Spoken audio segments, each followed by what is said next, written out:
Келіңіз бойле рубрикалары васталары или ана тілімізні да яқшы бөлейек ве бүлгілерімізні зенгінлештірейек. Бізім студиямызда есе мұсафыр бұлынмақта ве айтқанымыз көбі яңы ғалибелер аққанда біз айтып бережеміз. Студиямызда Мұсафыр вионы енді тақдим етмеге істейміз. 2021 сенесі таянув әрекет етув аппараты зарарлы олған спортсменлер арасында Русия чемпионы Аметхан Абдураманов. Селам алейкум. Селам алейкум. Хош келдіңіз студиямызға. Насылсыныз? Аллах, шкур. Шкур Аллах. Как обычно начинается ваше утро? Обычно наше утро начинается это прежде всего, соответственно, с чашечкой кофе. И потом переходим ко всем повседневным делам. То, что в графике у нас по распорядку. То есть вы ломаете принципы спортсменов, которые говорят, что с утра кофе пить ни в коем случае нельзя? Ну, если честно, по поводу питания я вам скажу так, что я, допустим, в основном к этому подхожу чуть более проще и, соответственно, также тоже имею очень хорошие высокие результаты. Поэтому в данном случае, есть, конечно, свои определенности непосредственно к определенным чемпионатам, и смотря какой чемпионат. Где-то приходится все-таки придерживаться какому-то питанию непосредственно, как говорится, чтобы максимально показать лучший результат. Совсем недавно вы вернулись с чемпионата России с очередной победой. Все-таки расскажите подробнее, как все прошло.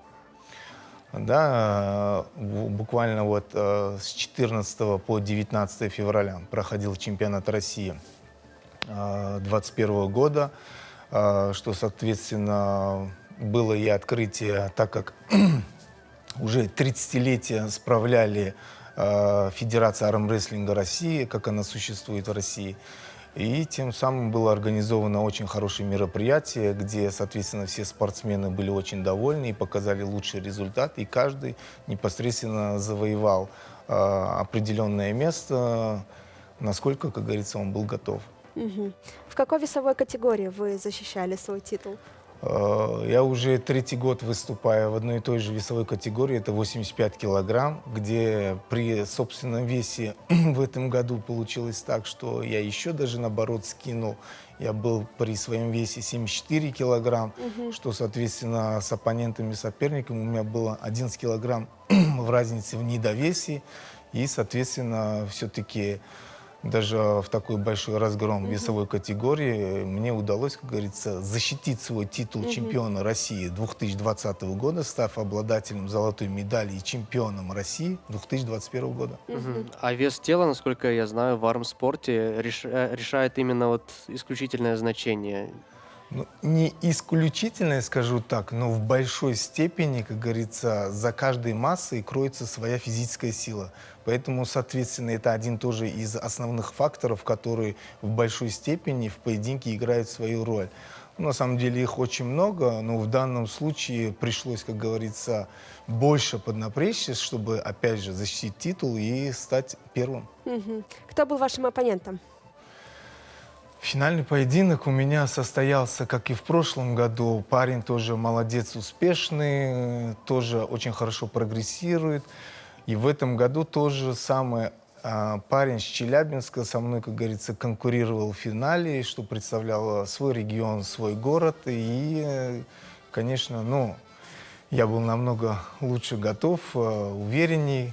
Соответственно, подготовка у меня тоже была из хороших, и тем самым я одолел своего соперника и тем самым завоевал себе титул чемпиона мира в России.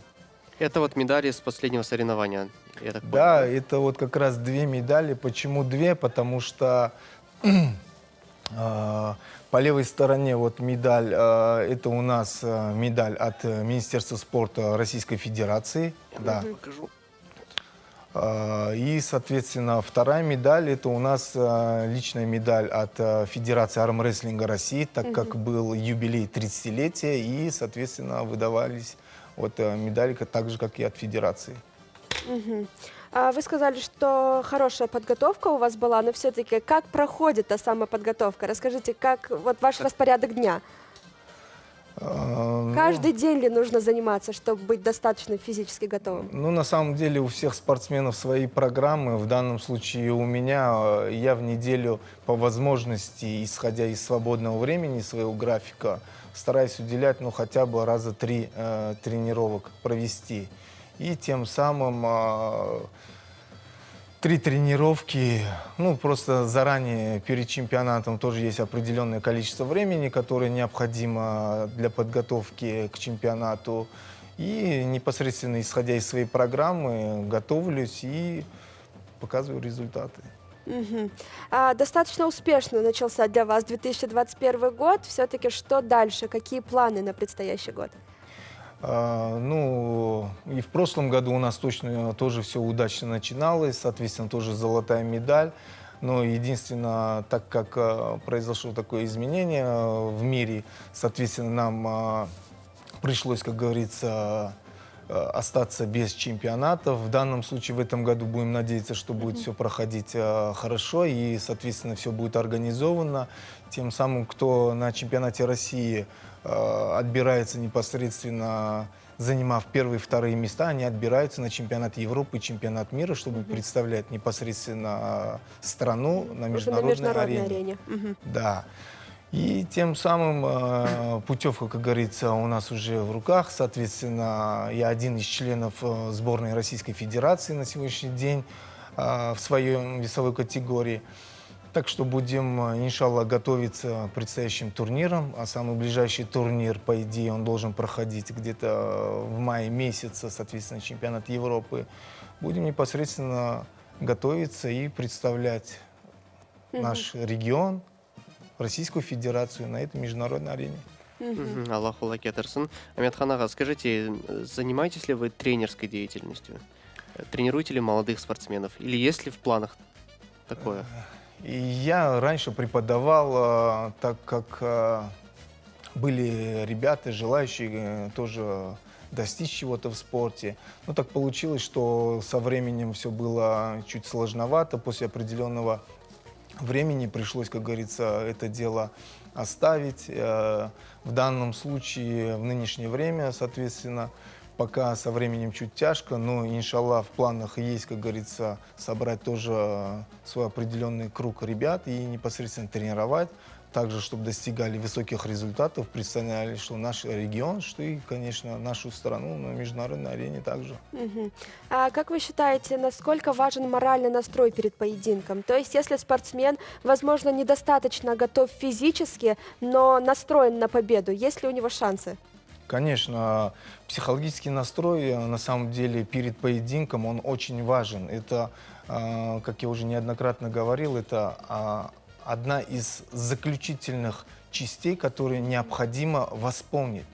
Почему? Потому что зачастую бывает, даже независимо какой вид спорта, спортсмен может физически быть готов, также технически быть готов, но последний аспект заключительный может, как говорится, Разрушить всю разрушить, конструкцию. да, на самом деле. Почему? Потому что, вы поймите, очень зачастую такие случаи бывают, когда выходят спортсмены на свой решающий поединок, либо первый поединок. Главное духом собраться и настроиться на бой. Потому что можно всю ту физику и всю ту техническую часть просто позабыть и в итоге на чемпионате даже стать совсем последним. Поэтому в данном случае это один из главных аспектов, который надо восполнить и, как говорится, реализовать. Мгм.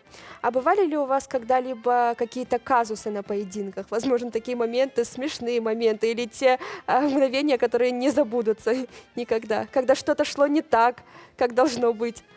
Не, ну в любом случае, как говорится, все приходит с опытом, и на протяжении долгой карьеры ты всегда наблюдаешь какие-то интересные моменты. Да, поначалу всякое происходит, ты можешь, допустим, не сразу влиться в колью, как говорится, не сразу прочувствовать этот бой, ну, соответственно, соперников. И все это, конечно, приходит с чемпионата на чемпионат, и из года в год, как говорится, с опытом. Но зачастую у меня, как говорится, в основном на всех чемпионатах я более, ну, строже подхожу, серьезнее, потому что как бы все равно такой вид спорта, мне кажется, там совсем как бы не до улыбок, потому что улыбка в любом случае человека как бы расслабляет, и в данном случае все-таки надо быть, как говорится, начеку и более серьезно к этому подойти. А я раньше часто смотрел по телевизору соревнования по армрестлингу, и там почему-то все быстро решалось. Спортсмены стали, там 3 секунды, и уже кто-то кого-то поборол. Но я смотрел фильм с участием Сильвестра Сталлоне, там все по-другому. Там они очень долго пытались друг друга побороть, и бывали ситуации, когда уже будучи побежденным, человек, спортсмен Выходил из мог этого взять, положения. да, выходил из этого положения. Как на самом деле происходит?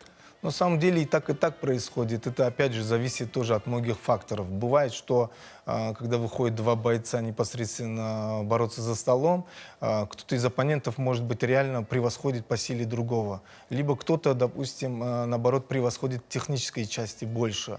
Поэтому в данном случае либо бывают поединки, проходят они очень быстро, кратковременные, либо бывают затяжные в тех случаях, когда двое оппонентов попадаются, скажем так, в одной и той же категории, участвуют, как бы, скажем, несколько лидеров, которые по подготовке, ну, плюс-минус похожи в силовом сегменте. И тем самым, когда такие бойцы попадаются, бывают на самом деле поединки затяжными, что они и длятся очень долго. Ну, это, конечно, такое происходит, но тоже редко. Опять же, как говорится, как попадется жеребьевка, потому что бывает, можно по жеребьевке, как компьютер выберет, кто с кем попадется, более проще пройти, быстрее, как говорится, а где-то бывает и на самом деле поединки затяжными. А бывало ли у вас, что, будучи практически побежденным, вы меняли ситуацию в вашу пользу?